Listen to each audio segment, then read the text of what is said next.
Okay, after doing the screws, now all this surface here looks a bit like it came out of the factory, so it doesn't look like it's a used surface. And in most of the vehicles you're going to do, most of the tanks, you're going to need to have a surface that looks a bit worn out.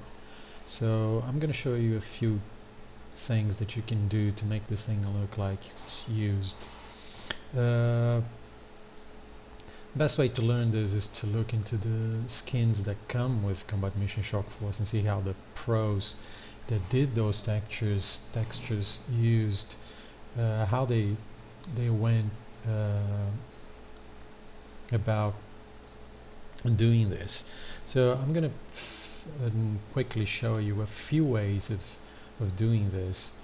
And first of all, let's get all these layers here merged, and then you get a darker color here, a very small paintbrush, and you're gonna paint something like this here, like if some dirty water or oil had come from those screws and just came out this way. So this is used a lot.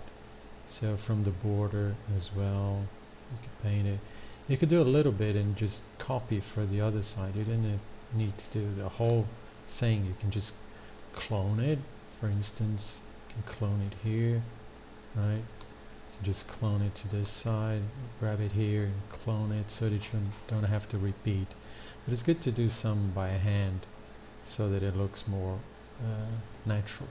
And look from the perspective a bit further away so that you see how it's going to be used in the game. Click twice here to see 100%.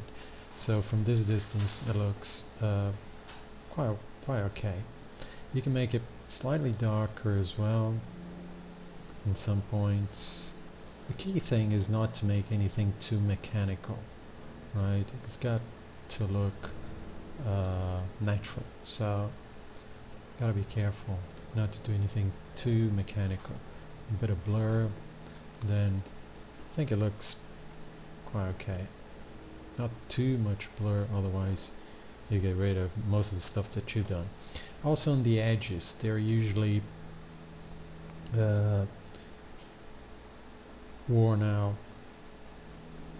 a lot more, so you can use a lighter color and make some scratches here manually.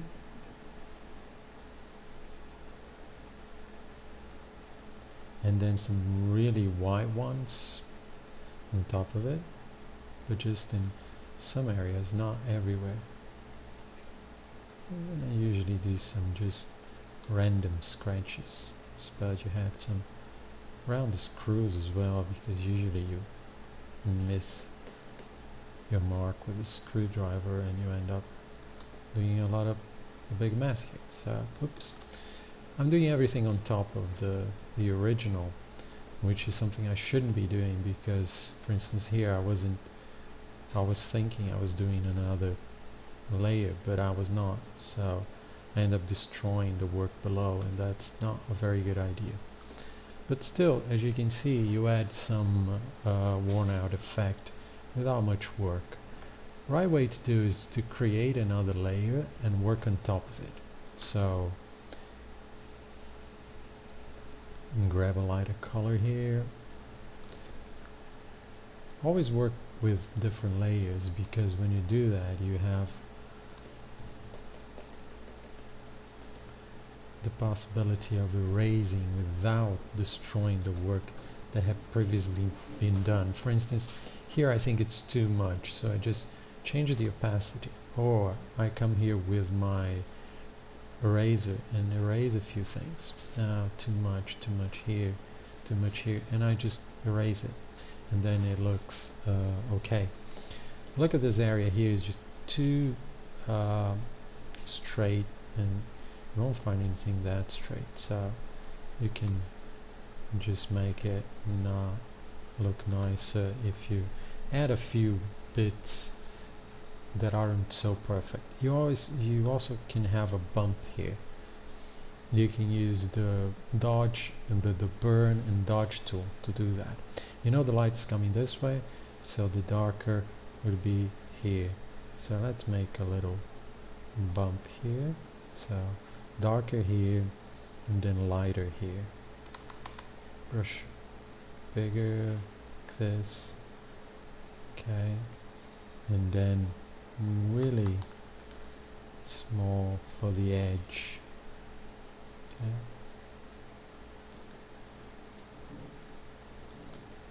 And then you get the impression of a bump, right? You can have a little bump here.